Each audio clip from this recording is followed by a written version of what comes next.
It was a challenge to try and capture something as iconic as Alcatraz.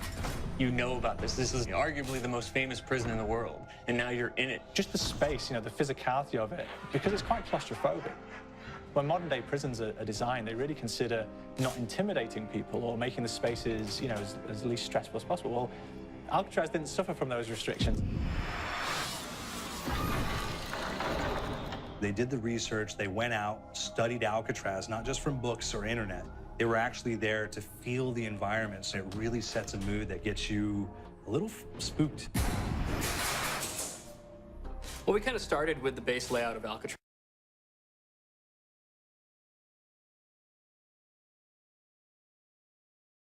The entire island we ended up roughing out in kind of a white box form, and then figuring out what play spaces we wanted to use out of that, what would be the most interesting areas to play in, and the connections between spaces, and spaces that the public doesn't necessarily get to go into.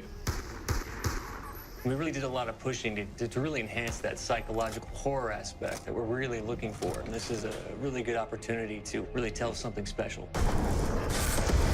Like I got stuck right through the gates to hell! This time around, I feel like it's been identified that there are these side missions that you're going to go out and try to accomplish. Al and the rest of the groups put together this escape plan, but the point is to get the parts and assemble this plane so they can get off the island. We did something new for the first time. We have actually contextual music that goes off. So that's a first for zombies. And it's all based around this horror thriller aspect. Every location will have a specific stinger that you hear when you find it, when you discover it, when you start unraveling the story, we start building on the music that you're hearing, and it's really enhancing that experience and going along with it in parallel.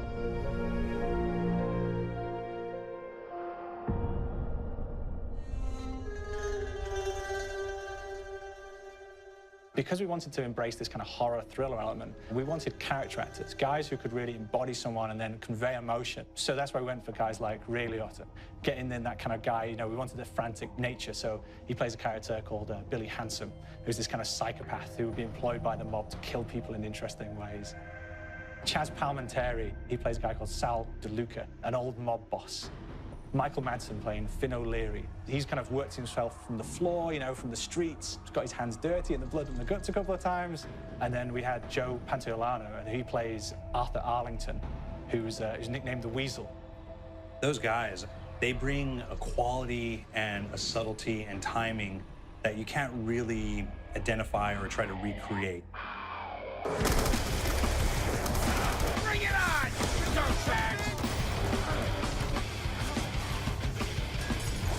You start off in the afterlife mode, and that's just going to be what's going on. You're going to try to solve the mystery from the second you start. Afterlife, to me, brings a new element, like a new puzzle element. It forces me to think a little bit more or look for the clues or kind of think of zombies on a slightly deeper level. You see clues throughout the map that tell you, ooh, perhaps if I'm in the afterlife, I can interact with this object, or there's some puzzle going on here that I need to be in the afterlife. Back east, I whacked a dirty dentist with one of these. Took forever, Alcatraz has a Civil War kind of fort background before it turned into a penitentiary. And so we had this kind of backstory, the idea that the warden would have collected Civil War, the weaponry. And one of them is a blundergat. It's a fictional weapon, but the idea of the combination between a blunderbuss and a Gatling gun. And possibly, there might be a way of upgrading it to a more fantastical weapon that the players may find. You don't gotta go sometime? You just went now. There's one main zombie, one big zombie that's going to come through and wreak havoc on your life. He'll lock down the perk machine, he'll close down the box, so you have to pay to get that open again. So you don't want him to interfere with your process. Now's a good time to pick a fight. It's a fun challenge. It keeps things moving forward. In terms of perks, we have a new perk called Electric Cherry.